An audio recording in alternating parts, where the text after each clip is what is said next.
Hello friends, तो आज के इस वीडियो में हम रूल नंबर 9 पढ़ेंगे जो एपोस्ट्रोफी एस का रूल है।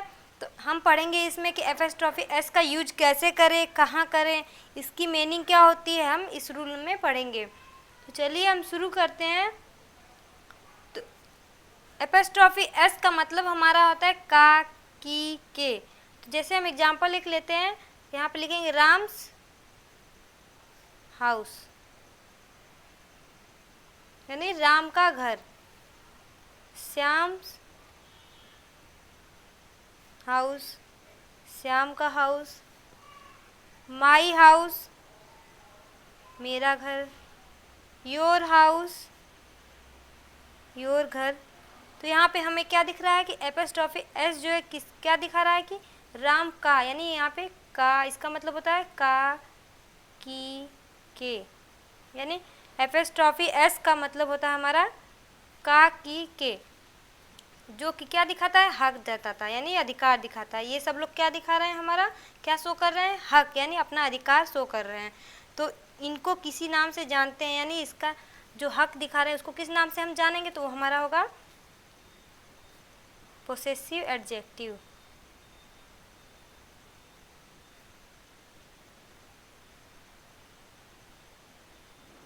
यानी हमको जिससे पता चले कि किसी का अधिकार शो हो रहा है, हक शो हो रहा है, तो हम उसको किस नाम से जानेंगे, पोसेसिव एडजेक्टिव। यानी एपोस्ट्रोफी एस हमारा क्या है, पोसेसिव एडजेक्टिव शो कर रहा है। तो पोसेसिव एडजेक्टिव होता क्या है, पोसेसिव एडजेक्टिव का मतलब होता है हमारा किसी का अधिकार। तो हम देखेंगे अब क्या करेंगे। तो और जेरंड से पहले हमारा जो है पोसेसिव एडजेक्टिव यूज होता है। पोसेसिव एडजेक्टिव हमारा कब यूज होता है, जेरंड से पहले। तो जेरंड क्या है सबसे पहले देखेंगे। तो जेरंड हमारा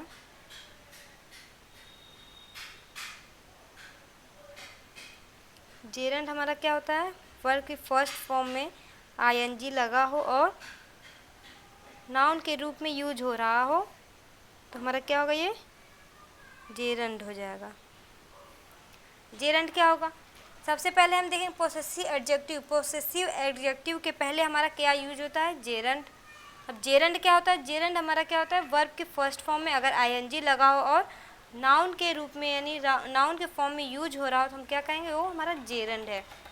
नाउन का रोल प्ले करे तो हम क्या कहेंगे, वो जेरंड है। तो जेरंड के पहले हम क्या यूज करेंगे, पोसेसिव एडजेक्टिव। जेरंड के पहले हम क्या यूज करेंगे, possessive adjective. Possessive adjective use करेंगे। तो जेरंड के पहले हम पोसेसिव एडजेक्टिव यूज करेंगे।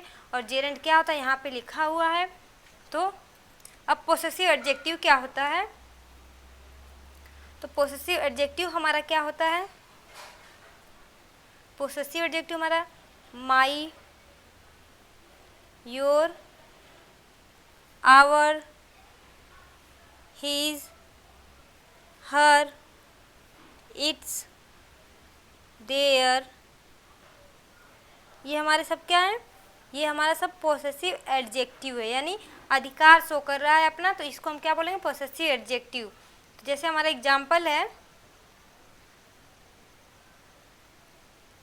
आई hope you don't mind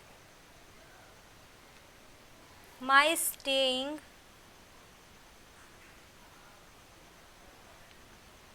with you next week। हमारा एग्जाम्पल क्या है, I hope you don't mind my staying with you next week. मैं आशा करती हूँ कि आपको मेरा रुकना जो है माइंड नहीं करेंगे। मैं आशा करती हूँ कि मेरा रुकना आप माइंड नहीं करेंगे। तो I hope you don't mind my staying with you next week. अब यहाँ पर माइंड क्यों नहीं लगा है, अब यहाँ पे क्या है, माइंड, माई की जगह हमारा माइंड क्यों नहीं लगा, क्योंकि हमारा पोसेसिव एडजेक्टिव नहीं, ये हमारा क्या है, पोसेसिव एडजेक्टिव है, एडजेक्टिव है। तो हमारा क्या होगा, सही हो जाएगा। माइंड अगर हम यहाँ पे यूज करें तो हमारा क्या होगा, रॉन्ग हो जाएगा। तो ये हमारा रूल नंबर 9 है एपोस्ट्रोफी एस का। अब हम रूल नंबर 10 पे आते हैं। अब हमारा रूल नंबर 10 है इन्वर्जन ऑफ सेंटेंस, सेंटेंस का इन्वर्जन हमारा क्या है, रूल नंबर 10 है। तो इन्वर्जन सबसे पहले हम देखेंगे इन्वर्जन ऑफ सेंटेंस होता क्या है। तो जैसे हमारा कोई नॉर्मल सेंटेंस है, he is running, he is running, और क्या हमारा है, सी इज रनिंग। तो हमारा क्या हो गया, अभी हमारा एक नॉर्मल सेंटेंस है, हमारा दो क्या है, नॉर्मल सेंटेंस है। तो हमारा ये क्या है, ये हमारा सब्जेक्ट है, ये हमारा हेल्पिंग वर्ब है, और ये दोनों हमारा क्या है, मेन वर्ब है। तो सब्जेक्ट क्या होता है, जिसके बारे में हम बात करते हैं। तो ही और सी यानी वह दौड़ रहा है और वह दौड़ रही है। तो हमारा क्या है, ही और सी सब्जेक्ट है, इज हमारा हेल्पिंग वर्ब है, और रनिंग हमारा मेन वर्ब है। ये हमारा एक नॉर्मल सेंटेंस में होता है, हमारा एक नॉर्मल सेंटेंस है। अब इन्वर्जन ऑफ सेंटेंस क्या होता है, तो हम अगर इसका इन्वर्जन करें तो हमारा क्या होगा, जब हम helping verb plus subject plus main verb, यानी जब हम helping verb plus subject plus main verb के फॉर्म में लिखेंगे तो हमारा क्या होगा, इन्वर्जन ऑफ सेंटेंस। यानी ये क्या होगा, इन्वर्जन ऑफ सेंटेंस। कभी कभी मेन वर्ब पहले भी आ जाती है, जैसे main verb plus subject plus main verb. तो हमारा इन्वर्जन ऑफ सेंटेंस में हमारा यही दो कंडीशन बनता है। इसको हम क्या बोलेंगे, inversion of sentence, inversion of sentence. तो ये हमारा था इन्वर्जन ऑफ सेंटेंस का मतलब। तो इन्वर्जन हमारा जो है, इन्वर्जन ऑफ सेंटेंस दो तरह का होता है, यानी दो टाइप्स के होते हैं। इन्वर्जन हमारा दो टाइप्स के होते हैं। तो पहला हमारा क्या है, कंप्लीट इन्वर्जन, कंप्लीट इन्वर्जन, और दूसरा क्या है, पार्शियल इन्वर्जन, पार्शियल इन्वर्जन। ये हमारे दो तरह के इन्वर्जन हैं। अब जब कोई सेंटेंस में हमारा क्या हो, एडवर्ब से स्टार्ट हो, जब हमारा कोई सेंटेंस एडवर्ब से स्टार्ट हो तो इन्वर्जन लगता है। क्या है, जब हमारा कोई सेंटेंस एडवर्ब से स्टार्ट हो तो हमारा वहाँ पे क्या लगेगा, इन्वर्जन। जब हमारा कोई भी सेंटेंस किससे स्टार्ट हो, एडवर्ब से, एडवर्ब से स्टार्ट हो तो हमारा वहाँ पे क्या लगेगा, इन्वर्जन। किसका यूज करेंगे, इन्वर्जन का यूज करेंगे। जब हमारा सेंटेंस एडवर्ब से स्टार्ट हो तो हम किसका यूज करेंगे, इन्वर्जन का यूज करेंगे। अब एडवर्ब क्या होता है हमारा, जिससे हमें वर्ब के बारे में पता चले उसको हम क्या कहेंगे, एडवर्ब, या एडजेक्टिव प्रीपोजिशन कंजक्शन के बारे में, यानी एडजेक्टिव प्रीपोजिशन कंजंक्शन के बारे में पता चले, इसको हम क्या बोलेंगे, एडवर्ब। यहाँ पे वर्ब भी हमारा है तो इसको हम क्या बोलेंगे, एडवर्ब बोलेंगे। तो अब हम देखेंगे कि कंप्लीट इन्वर्जन और पार्शियल इन्वर्जन होता क्या है। तो इन्वर्जन हमारा क्या होगा, किस फॉर्म में होगा, तो उसके लिए हमारा है adverb plus main verb plus subject. ये हमारा क्या होगा, कंप्लीट इन्वर्जन। इसको हम क्या बोलेंगे, कंप्लीट इन्वर्जन। ये हमारा कंप्लीट इन्वर्जन का फॉर्म है।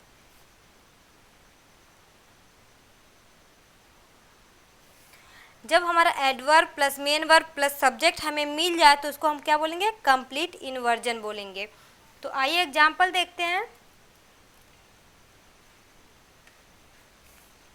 एग्जाम्पल है पहला हमारा, हेयर कम्स द किंग। इसका मतलब है यहाँ राजा आता है, हेयर कम्स द किंग। अब हेयर हमारा क्या है, एडवर्ब है, और जो हमारा कम्स है वो क्या है, मेन वर्ब। द किंग हमारा क्या है, सब्जेक्ट। तो आपको अब यहाँ पे ये वाला फॉर्म दिख रहा है कि adverb, adverb plus main verb plus subject. तो हमारा कौन सा इन्वर्जन हो गया, ये कंप्लीट इन्वर्जन का सेंटेंस हो गया। ये हमारा कंप्लीट इन्वर्जन का सेंटेंस है। सेकेंड एग्जाम्पल है हमारा, आइदर, डज ही। अब यहाँ पे हमारा ये हमारा क्या है, एडवर्ब है, यहाँ तक तो सही है। फिर हमारा क्या है, हेल्पिंग वर्ब है, ये हमारा क्या है, सब्जेक्ट है। अब यहाँ पे एडवर्ब हमें ये फॉर्म नहीं दिख रहा है, एडवर्ब दिख रहा है, मेन वर्ब की जगह हमारा क्या हेल्पिंग वर्ब लगा हुआ है, सब्जेक्ट तो है ही सही। तो हमारा क्या है, कंप्लीट इन्वर्जन नहीं है, क्योंकि इस फॉर्म में नहीं है तो हमारा कंप्लीट इन्वर्जन नहीं होगा। ये क्या होगा हमारा, पार्शियल इन्वर्जन, पार्शियल इन्वर्जन, ये हमारा पार्शियल इन्वर्जन होगा। और एग्जाम्पल है हमारा seldom have I seen such a beautiful view, a beautiful view। अब यहाँ पे हमारा सेल्डम यानी सेल्डम का मतलब ना के बराबर, तो सेल्डम हमारा क्या है, एक एडवर्ब है, ये हमारा एक एडवर्ब है। और हैव हमारा क्या है, हेल्पिंग वर्ब है, हैव हमारा हेल्पिंग वर्ब है, प्लस ये हमारा क्या है, सब्जेक्ट है। तो हमारा adverb plus helping verb plus subject है, तो हमारा ये क्या है, कंप्लीट इन्वर्जन नहीं है, क्योंकि हमें क्या चाहिए कंप्लीट इन्वर्जन के लिए, यहाँ पे मेन वर्ब चाहिए। तो हमारा क्या हो जाएगा, ये पार्शियल इन्वर्जन, क्या है, partial inversion.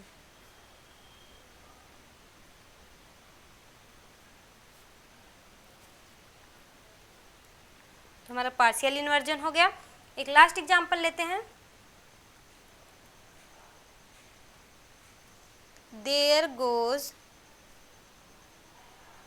All over money.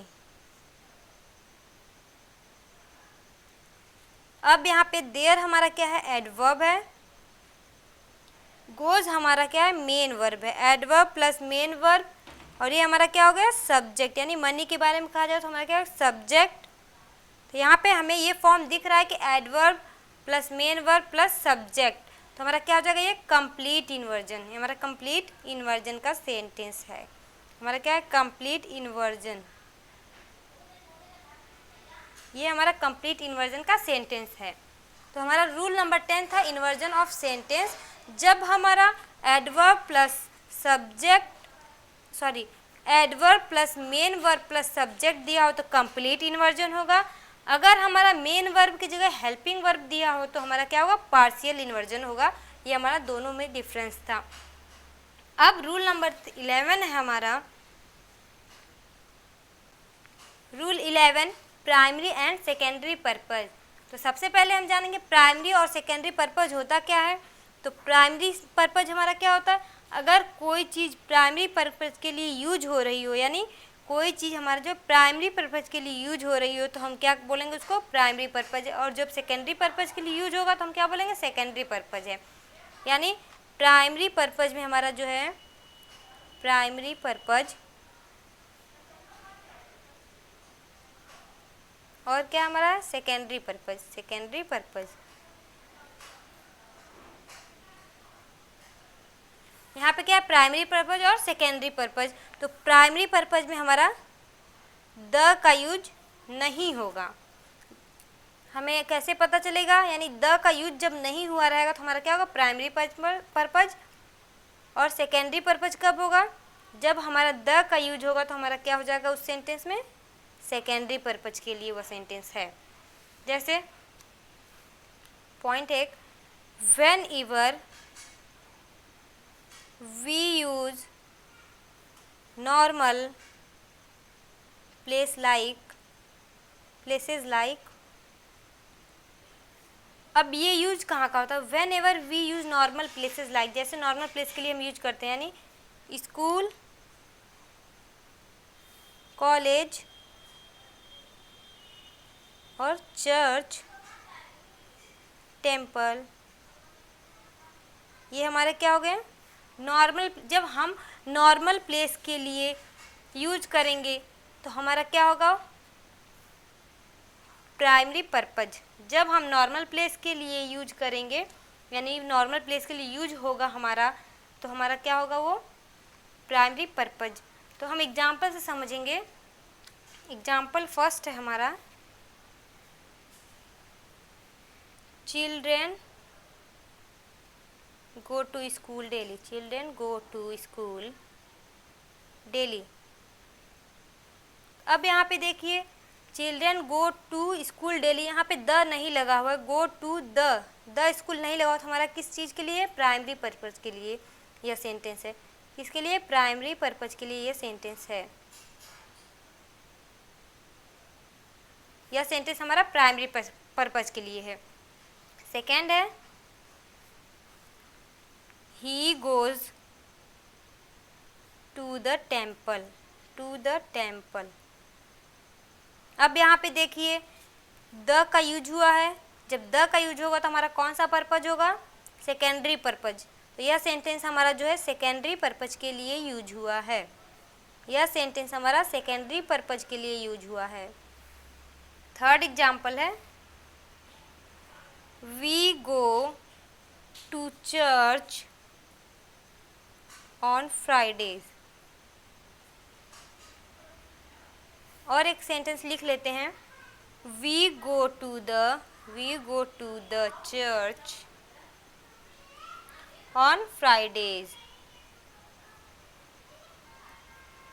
अब यहाँ पे देखिए, दोनों सेंटेंस है हमारा, इसमें द का यूज नहीं हुआ है और इसमें द का यूज हुआ है। जिसमें हमारा द का यूज नहीं हुआ वह सेंटेंस हमारा कैसा होगा? प्राइमरी पर्पज, यानी प्राइमरी पर्पज है हमारा ये वाला सेंटेंस, और ये वाला हमारा सेकेंडरी पर्पज के लिए यूज हुआ है। अब प्राइमरी पर्पज और सेकेंडरी पर्पज, तो प्राइमरी पर्पज हमारा क्या है? जैसे यहाँ पे लिखा है, he go to the temple daily. अगर यहाँ पे लिखा होता ही गो टू टेम्पल, वह मंदिर जा रहा है, तो वह केवल मंदिर किस लिए जा रहा है? पूजा करने के लिए जा रहा है, नॉर्मल चीज़ के लिए जा रहा है, तो हमारा क्या होगा? Primary purpose.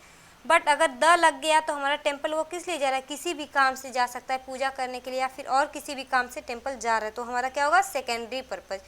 जब केवल पूजा करने के लिए जाए तो हमारा प्राइमरी पर्पज, और जब द का यूज हुआ तो इसका मतलब वह किसी और काम के लिए भी जा सकता है, तो वह सेकेंडरी पर्पज होगा।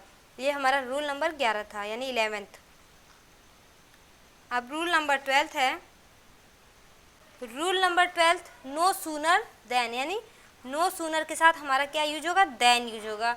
नो सूनर के साथ हमारा हमेशा क्या यूज होगा? देन। यहाँ पे जैसे है नो सूनर के साथ हमारा यूज हमेशा क्या होगा? देन का यूज होगा। प्लस नो सूनर के बाद हमारा हेल्पिंग वर्ब आएगा, हमेशा क्या आएगा? हेल्पिंग वर्ब आएगा। तो नो सूनर के साथ देन लगता है, इसके जस्ट बाद हमारी हेल्पिंग वर्ब लगती है, यानी नो सूनर के जस्ट बाद हमारी हेल्पिंग वर्ब लगती है। और यहाँ पे कुछ सेंटेंस है, हार्डली, स्कार्सली, बेयरली, रेयरली। तो इन सब सेंटेंस के साथ हम क्या यूज करेंगे? व्हेन।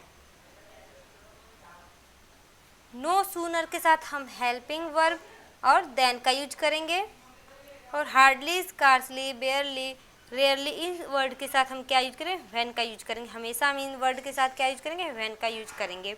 नो सूनर के साथ देन, और व्हेन के साथ हार्डली, स्कार्सली, बेयरली, रेयरली, इन वर्ड का यूज करेंगे। तो एग्जाम्पल है,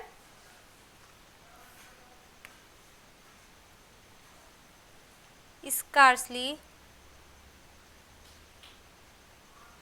had we started, scarcely had we started our meal when the phone rang। अब यहाँ पे स्कार्सली के साथ हमारा क्या यूज हुआ? व्हेन का यूज हुआ है। स्कार्सली के साथ हमारा हमेशा क्या यूज होगा? व्हेन यूज होगा, व्हेन। इसका मतलब है मुश्किल से अपना खाना स्टार्ट ही किया था, यानी मुश्किल से जब मैंने खाना स्टार्ट किया था तभी क्या वो फ़ोन बजने लगा। तो स्कार्सली के साथ हमारा क्या होगा? व्हेन का यूज होगा। स्कार्सली का मतलब मुश्किल से। सेकेंड एग्जाम्पल है, no sooner had I arrived then they they all started to argue। अब यहाँ पे हमारा क्या है, no sooner had I arrive that they all started to argue. जैसे ही मैं पहुँचा वैसे ही आर्ग्यू जो है स्टार्ट करना शुरू कर दिया सबने। जैसे ही मैं पहुँचा वैसे ही आर्ग्यू स्टार्ट कर दिया सबने, यानी दोहराना। तो नो सूनर के साथ हमारा क्या यूज हुआ है, देन का यूज हुआ है यहाँ पे। तो हमेशा एक बात याद रखिएगा, नो सूनर के साथ हमारा देन का यूज होगा और हार्डली, स्कार्सली, बेयरली, रेयरली के साथ हमारा व्हेन का यूज होगा। हमेशा आप ये दो बात याद रखिएगा रूल नंबर 12 में। अब रूल नंबर 13 है। रूल नंबर 13 है,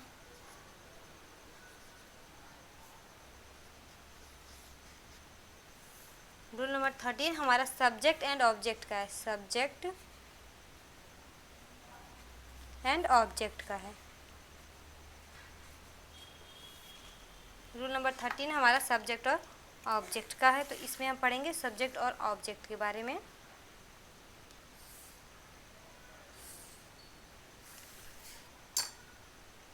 तो रूल नंबर 13 है, सबसे पहले देखेंगे सब्जेक्ट क्या होता है और ऑब्जेक्ट क्या होता है।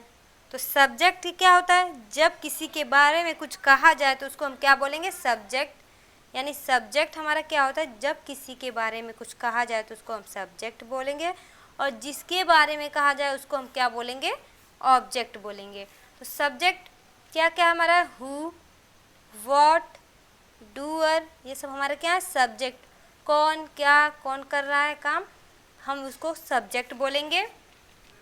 और ऑब्जेक्ट किसको बोलेंगे, तो ऑब्जेक्ट हम जब वर्ब पे जिसके ऊपर, यानी जिसके ऊपर वर्ब का एक्शन हो रहा है उसको हम ऑब्जेक्ट बोलेंगे। जिसके ऊपर वर्ब का क्या हो रहा है, एक्शन हो रहा हो, यानी फर्क पड़ रहा है, उसको हम क्या बोलेंगे, ऑब्जेक्ट बोलेंगे। तो दैट इज टॉक्ड, यानी जिसके बारे में कहा जाए, दैट इज टॉक्ड, जिसके बारे में कहा जाए उसको हम सब्जेक्ट बोलेंगे।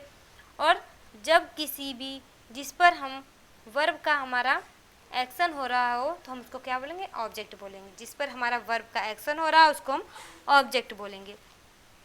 एग्जाम्पल है, अभी एग्जाम्पल नहीं है। अब हम ऑब्जेक्ट को कैसे आइडेंटिफाई करेंगे, यानी ऑब्जेक्ट को हम कैसे आइडेंटिफाइड करेंगे। तो देखिए यहाँ पे ऑब्जेक्ट को आइडेंटिफाई करने के लिए हमारे पास ऑब्जेक्ट को आइडेंटिफाई करने के लिए हमारे पास 3 आंसर हैं। ऑब्जेक्ट को आइडेंटिफाई करने के लिए, ऑब्जेक्ट को हम आइडेंटिफाई करने के लिए हमारे पास 3 जो है आंसर है। कौन कौन से हैं, व्हाट, हु, होम।